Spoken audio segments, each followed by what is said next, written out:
કેશોદમાં તથાગત બુદ્ધ અને બૌદ્ધ ધર્મ દર્શન પુસ્તકનું વિમોચન કરાયું હતું। કેશોદમાં સ્મયક સેવા સમિતિ આયોજિત ડોક્ટર નાથાલાલ ગોહિલ લેખિત તથાગત બુદ્ધ અને બૌદ્ધ ધર્મ દર્શન ગ્રંથ લોકાર્પણ સમારોહ અને સંગોષ્ઠી સાથે પુસ્તક વિમોચન કાર્યક્રમનું આયોજન કરવામાં આવ્યું છે। પુસ્તક વિમોચનનો અમૂલ્ય પ્રસંગ કેશોદના આંબેડકર ભવનના આંગણે યોજાયો હતો। ડોક્ટર નાથાલાલ ગોહિલ દ્વારા લેખિત તથાગત બુદ્ધ અને બૌદ્ધ ધર્મ દર્શન પુસ્તકનું વિમોચન પહેલા દીપ પ્રાગટ્ય બાળાઓ દ્વારા બુદ્ધ વંદના બાદ મહેમાનો આવકાર્ય સમયક સેવા સમિતિના જયંતિભાઈ ધોળા દ્વારા કરાયા બાદ માતા રમાબાઈ મહિલા મંડળ દ્વારા પુસ્તકનું લોકાર્પણ કરવામાં આવ્યું હતું। ત્યારબાદ ગ્રંથ અને ગ્રંથકારોનો પરિચય આપતા પધારેલા ડોક્ટર અશ્વિન કાબા અને ડોક્ટર રમેશ સાગઠિયા, ડોક્ટર જીવરાજ પારગી દ્વારા લેખિત પુસ્તકોનો પરિચય આપતા પુસ્તકોમાં ઇતિહાસ અને જૂના રીતિ રિવાજોનું આલેખન કરવામાં આવ્યું છે।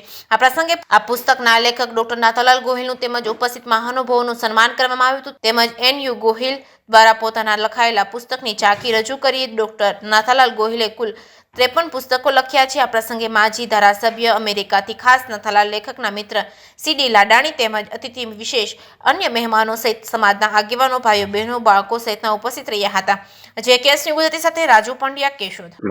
આજ રોજ તથાગત બુદ્ધ અને બૌદ્ધ ધમ્મ ગ્રંથનું લોકાર્પણ વિધિ થયો છે, ત્યારે કેશોદ નગરના પ્રબુદ્ધ નાગરિકો, સમાજના અગ્રણીઓ, ધારાસભ્યથી માંડીને સામાન્ય લોક સમાજ વચ્ચે રહેતા લોકો ઉપસ્થિત રહ્યા હતા। વિદ્યાર્થીઓ મોટી સંખ્યામાં આવ્યા હતા। એટલું જ નહીં પણ બહેનોની પણ પૂરી હાજરી અને રમાઆઈ મહિલા મંડળની બહેનો આવી ત્યારે આ ગ્રંથ વિશે 3 વિદ્વાનોએ વક્તવ્ય આપ્યા અને આ ગ્રંથ એક વૈજ્ઞાનિક દ્રષ્ટિકોણ લઈ અને માનવ ધર્મ શીખવે છે।